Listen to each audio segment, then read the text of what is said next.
Welcome to episode 4 of the 6 Lessons podcast.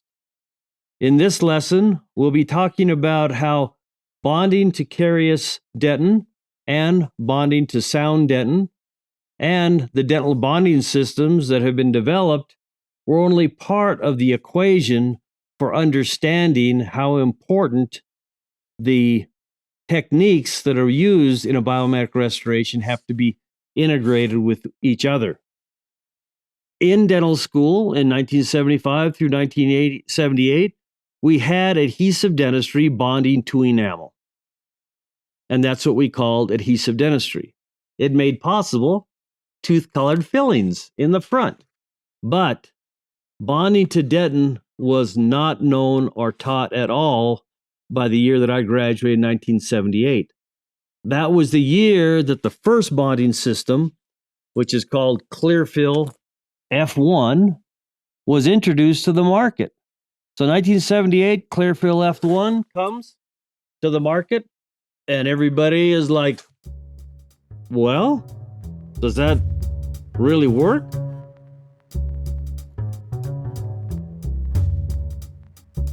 So in this episode, we have some exciting literature to review.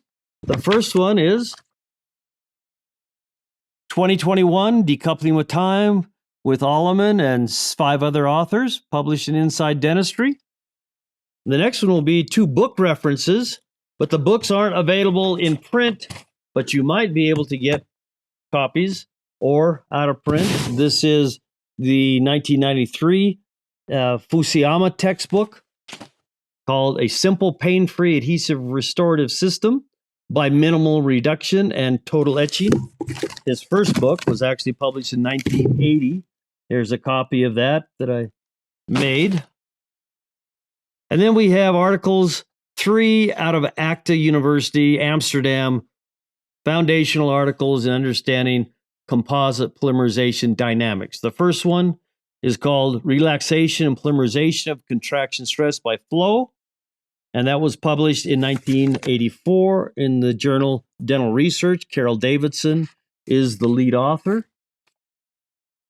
The second is Setting Stress in Composite Resin in Relation to Configuration of the Restoration.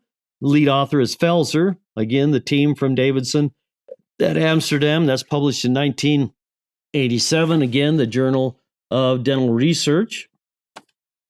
The next, again, the team out of ACTA is giving us the competition between composite dentin bond strength and the polymerization contraction stress.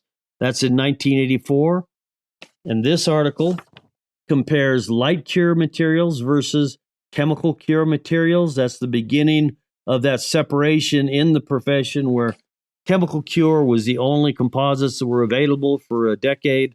And now we get into light cure that go faster but have more stress. Not exactly what you want. In 1990, the same team, Carel Davidson supervises his PhD student, Chantal Kemp-Schulte, and she shows that lining certain composite restorations decreases this C factor stress that was first outlined in 1987. So 3 years later, the first idea of a resin coating becomes introduced in the literature. And then the polymerization stresses in the reaction, and that reaction now gives us a graph that we use very strongly in the 6 lessons approach. And that graph says, in the first 5 minutes of your polymerization, you've got the most stress. So you have to understand this graph and how that relates to what you're doing in fixing a tooth.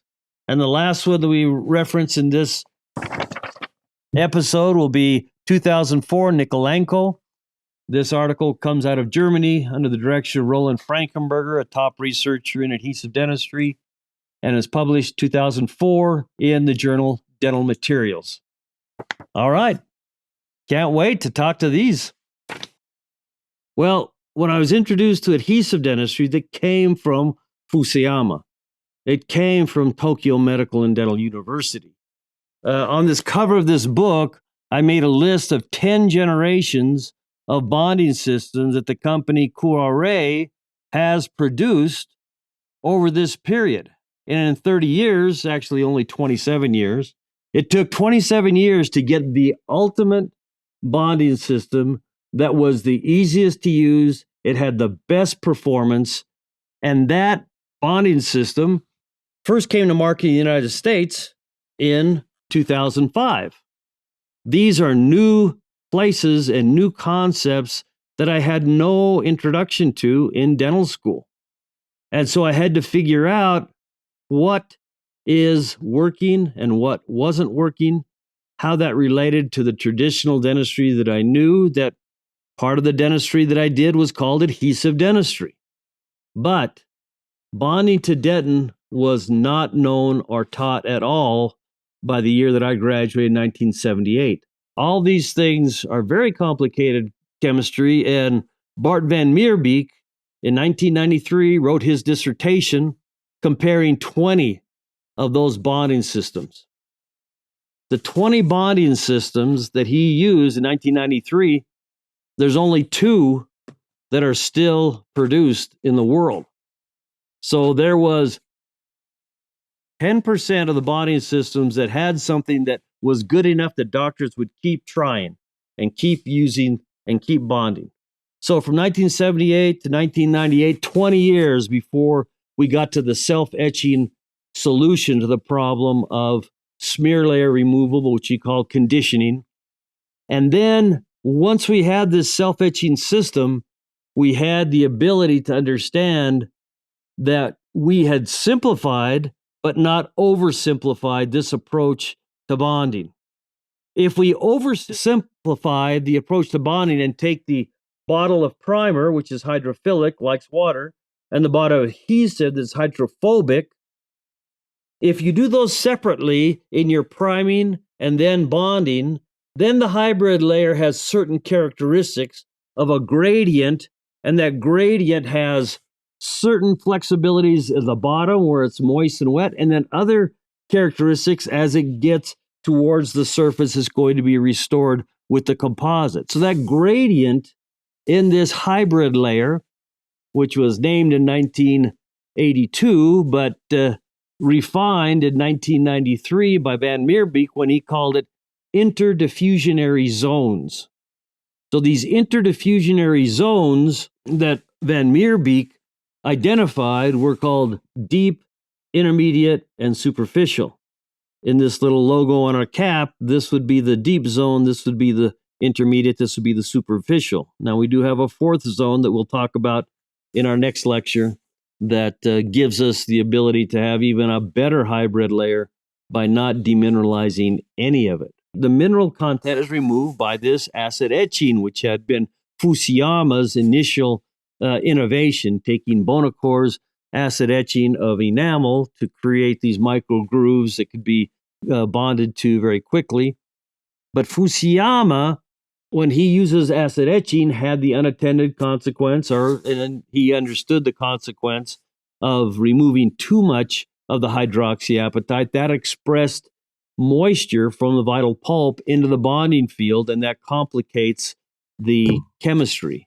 So that confounding variable of moisture being introduced from the pulp was eliminated by not etching the dentin.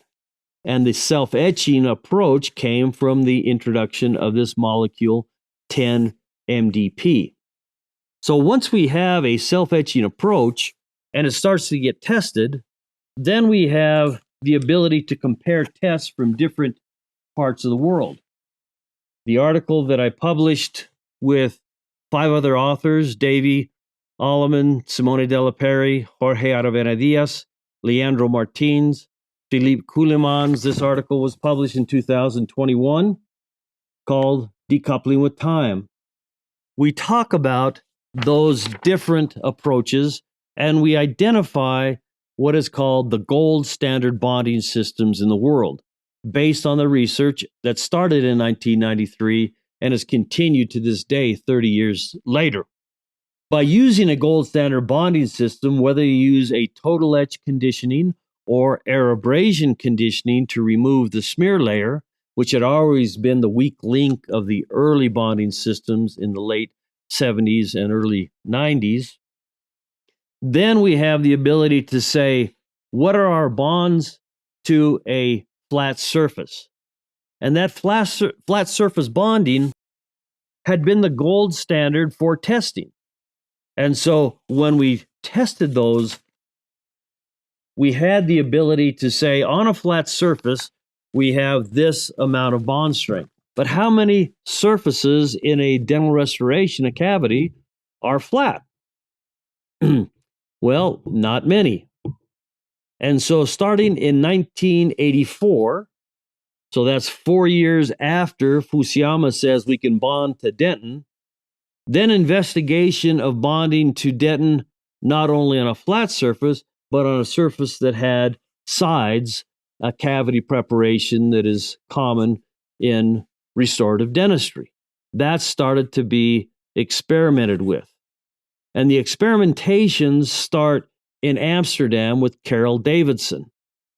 So Carel Davidson in 1984 starts the discussion with this paper. And this paper is called Relaxation of Polymerization Contraction Stress by Flow in Dental Composites. So this is a new term introduced by a team of researchers from Amsterdam. Carel Davidson himself was not a dentist. He was a physicist, but physicists experimenting with products, with chemicals and polymerization shrinkage of composites. This was an expertise that he had, and he started to test the different composites. He had to develop unique apparatuses to measure this stress of polymerization shrinkage.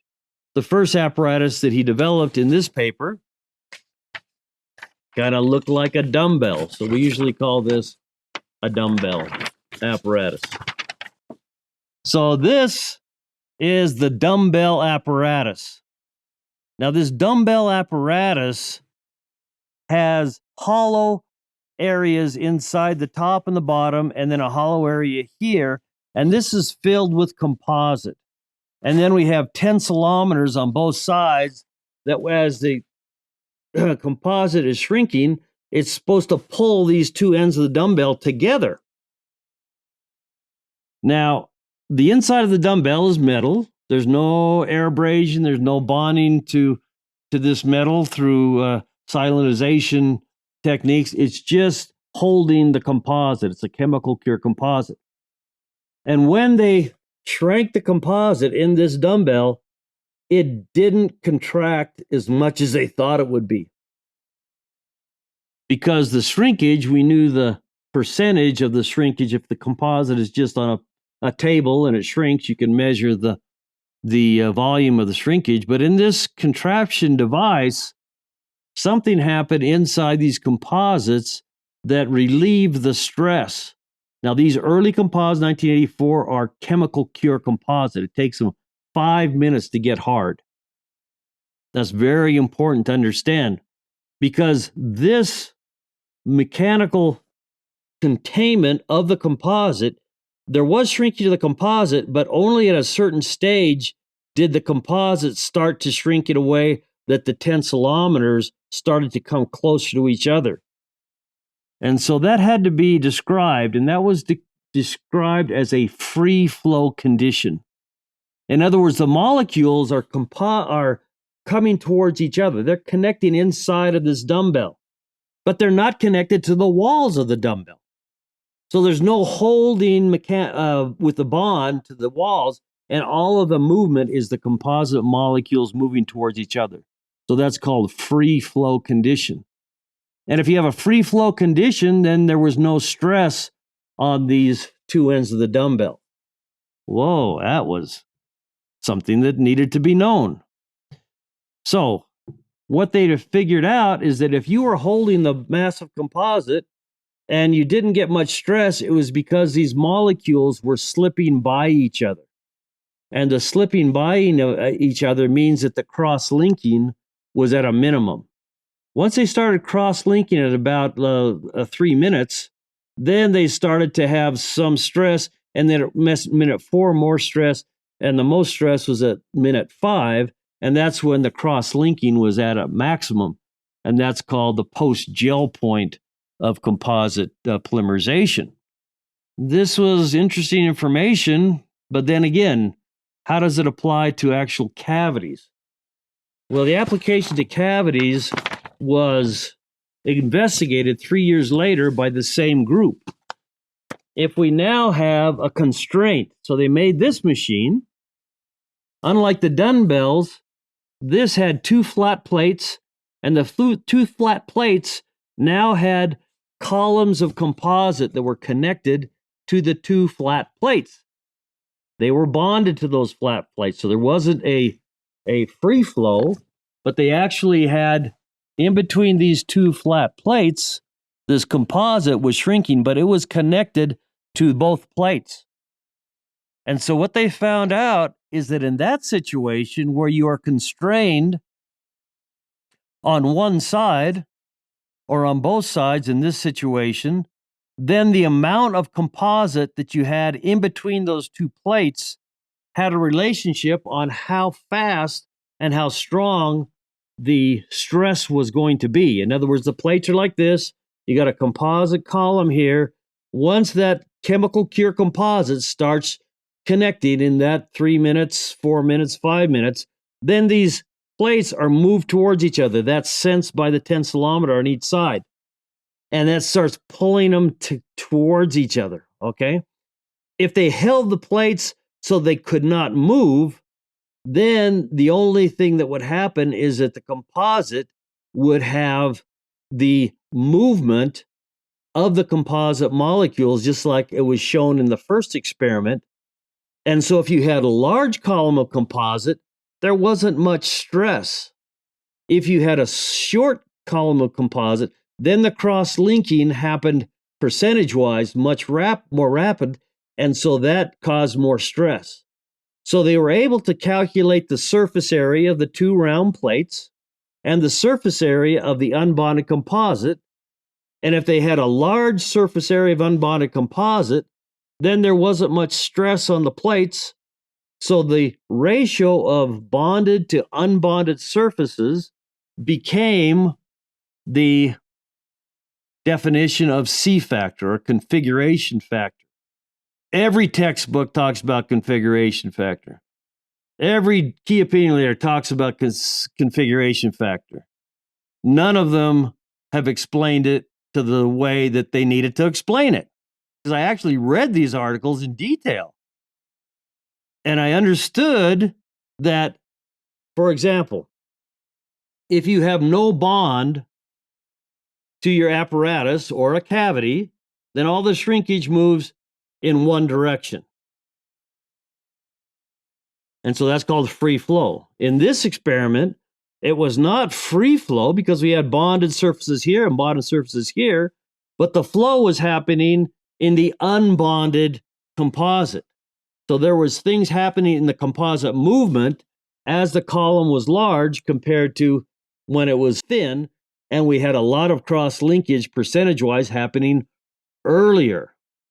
What that meant is that if you eliminate the free flow, then you have to say what kind of influence do you have on the bonded surfaces. In this situation, bonding to metal with the composite is very easy to do.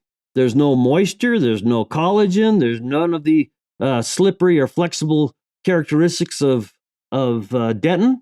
So these have 100% bond strength, and so we've eliminated the hybrid layer development as a confounding variable in these shrinking composites. The hierarchy of bondability was the concept that I introduced to explain why these experiments can't be directly used to understand how composites work in cavities. But the next paper that was published again in 1984 had another device that they had to invent. And this device is this little jig here. So we have a tensilometer on one end, tensilometer on the other end. We have dentin, this little triangle piece here is dentin, and then we have the column of composite that's on top of it. Now, the top of it that holds the composite that's being bonded to dentin, again, this is a free flow situation. There's no bonded surface to this metal. And so it's just bonded to dentin, and this free flow means that the unidirectional bond will move towards the dentin. And they were able to get bond strengths at about 19 megapascals in 1984. So here we have a free flow condition on top, but a constrained condition only on the bottom. That's different than the experiment that established the idea of C factor, where you have two constraints and you have no difference in bondability between different areas of the shrinking composite. But then when they took that idea and put it into a three-dimensional cavity, they came up with this result.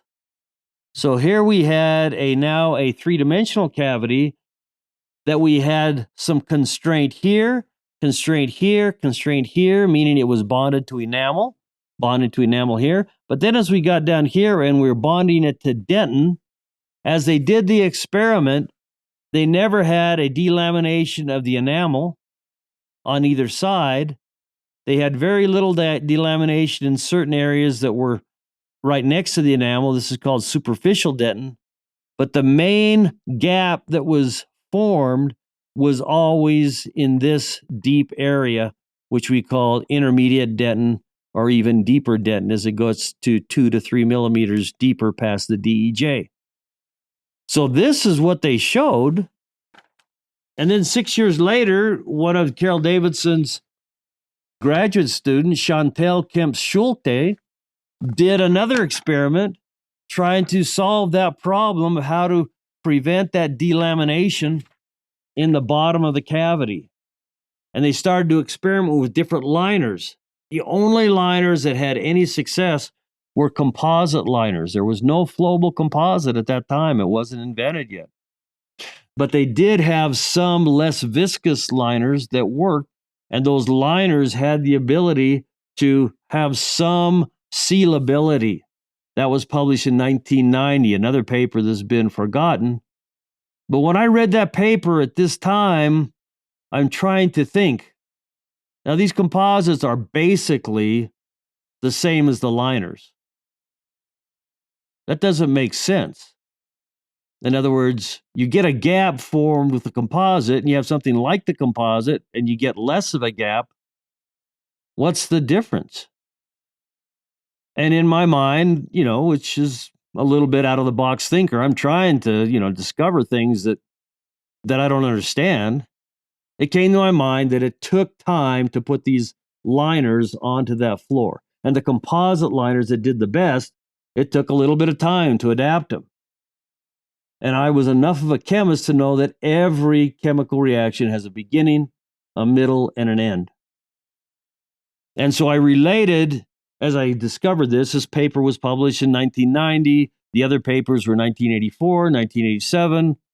But remember, I didn't start investigating any of this until 1995. So I had to go back and find these papers. I had to get these papers from other references, from other articles that was important, but not clear in the later articles that were published. Later articles would talk about C factor.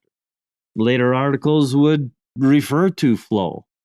But they didn't really start coming together until 1999, 2000, 2002. And in those years, then we started to have some real research that gave us the combinations of these approaches. And so the concept that came into my mind, and it was stimulated more by Carel Davidson than anyone else, because this idea of composite movement, when Cho investigated this and published his research, there was also something that I learned in 2000 from my second mentor, Gary Unterbrink, who was speaking at a lecture set up by my first mentor, Ray Bertolotti. This was in 2000. And I wrote this in my notes, and it said, composites move towards the best bonded surface. And so my first mentor, Ray Bertolotti, introduced me to the concept of C-factor. I did hear that first from him. Gary Unterbrink, the idea of flow in the composites, he was referring to that, but he was not understanding that, how it directly related to an indirect restoration or a direct restoration. And so the time elements of how the composite flow moves early on is something that I had to figure out. And there were many papers being published, and they would have graphs like this graph. You can see that he has a beginning and an end, and this is the polymerization that's going like this. And the numbers that are down here at the bottom were significant because there was always in this first 3 minutes a very strong polymerization starting. And the strong polymerization was much stronger with the camphor-quinone light-cured composites that were now being investigated in the late 80s, early 90s. And then into the 90s, the light cure composites basically took the field of dentistry by storm, created graphs like this. It was published. This one was published in 2004 by a team out of University of Colorado, Lou, Stansberry, and Bowman. And this is the graft. And this, I say, has been shown over and over again. If you have a light cure material, then you have a type of very rapid polymerization beginning, and then it plateaus. The polymerization actually lasts, molecules are still polymerizing at 24 hours. A few molecules are reacting to these free radical polymerization connections.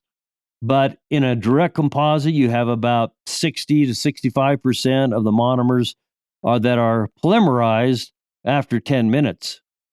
And then the rest are polymerized in small amounts. But this early polymerization, what we call the beginning of the plateau, is always at 5 minutes. And so that led me to the conclusion that you have this 5-minute window where a lot of polymerization happening. The stress only comes from the polymerization. And the polymerization has to be connected to walls. So we have some constriction when we have walls, but the polymerization of multiple walls only starts to affect the hybrid layers at that early 5-minute situation. So this is developing in my mind between the years 1998 and 2004, really. And in 2004, a landmark paper was published. We call that Nikolenko 2004. And in that paper, it gave us real numbers using gold standard bonding systems on how C-factor affects the bond strengths of these restorations that are adhesive restorations. The title of this paper is The Influence of C-Factor and Layering Technique on Microtensile Bond Strength to Dentin. 2004, published in the journal Dental Materials. And what Nikolenko found is that if you have a thin layer that's horizontally placed in the deep part of the cavity, you got a 4 by 4 by 4 cavity shape. If you do 1 millimeter, and then the 2nd millimeter, and then the 3rd millimeter, and then the 4th millimeter, the bond strength at the bottom of the preparation next to the pulp is doubled. If you bulk fill that 4 by 4 by 4, then you lose 80% of your bond strength. And so the number that they came up with this 1 millimeter horizontal layering was 30 megapascals using a gold standard bonding system like Optibond FL. And that 30 megapascals became very important because that is the cohesive strength of enamel.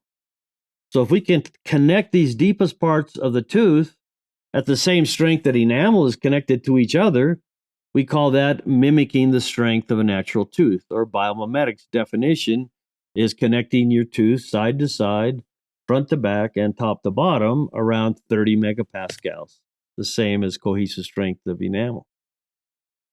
So with that, then we had the time element and the thinness element of a layer, confirming what was published 2 years before in the Delaperi Bardwell paper that gave us the idea of a stress relief by limiting the volume of the increments that are placed on top of the hybrid layer. So that's the end of this episode, and we will continue talking a little bit more about this next time. Get bonded, stay bonded. Always great talking to you.